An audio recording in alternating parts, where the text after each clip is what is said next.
Now, here in Nigeria, there is an urgent call for federal government intervention as Cross River State faces an escalating ecological crisis, with flooding and landslides destroying lives, homes, properties, and livelihoods. From Ikang to Akpabuyo and Odukpani to Diamond Hill, communities are particularly damaged, flooded homes, and collapsing earth.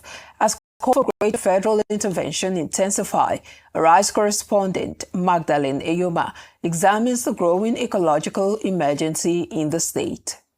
This is not one disaster. It is a pattern. Across Cross River, heavy rainfall is leaving behind damaged roads, flooded communities, and unstable earth. At Anansa Road, the danger is particularly stark. A major section of the road has collapsed into a widening gully, bringing the landslide dangerously close to homes and threatening access to critical facilities. And the ground is still shifting. I think if the correct thing was being done, I think this wouldn't have happened. So this thing has started ever since. There was no proactive measures, and that's why it has led us to what we are having now. We call on the federal government, we call on the state, we call on NewMap to help us and come to our aid. But Anansa is not alone. At Ikodefaampa, flooding and erosion have disrupted communities and damaged roads. At 8 miles, residents and businesses have also been battling the effects of flooding after heavy rainfall.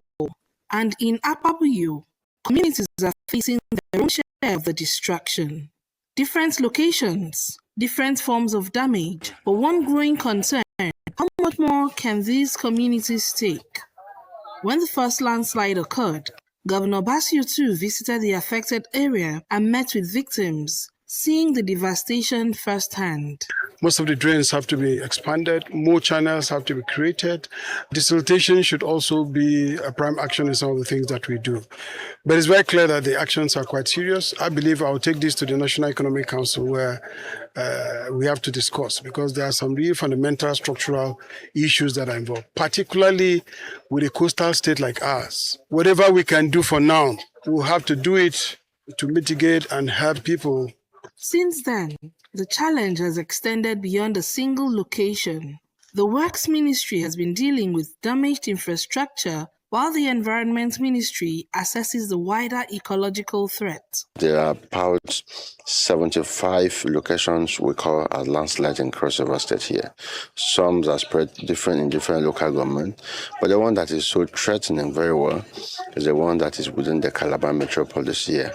And that is why we are seeking for this urgent intervention, the release of Ecological Fund to help Cross River State tackle this unplanned menace. But restoring damaged roads may not be enough. The causes of the erosion and landslides must also be addressed if communities are to be protected from another disaster.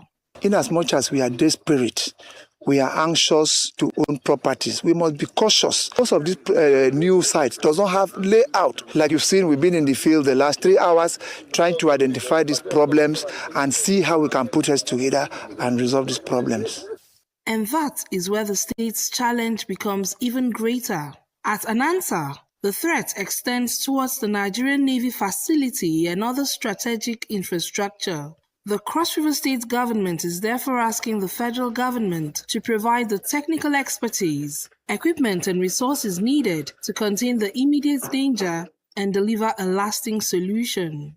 For residents living closest to the danger, the wait is becoming increasingly difficult. Our businesses have been, in fact, hampered because it doesn't flow the way it's supposed to.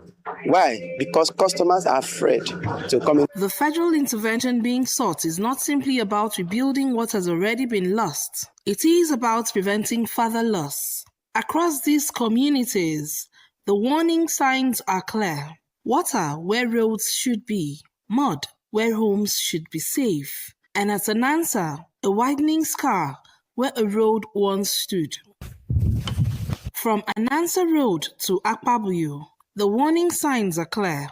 The state has responded, but the scale of the crisis demands urgent federal intervention. The earth is already giving way. What happens next depends on how quickly help arrives. Magdalene Eyoma, Arise News.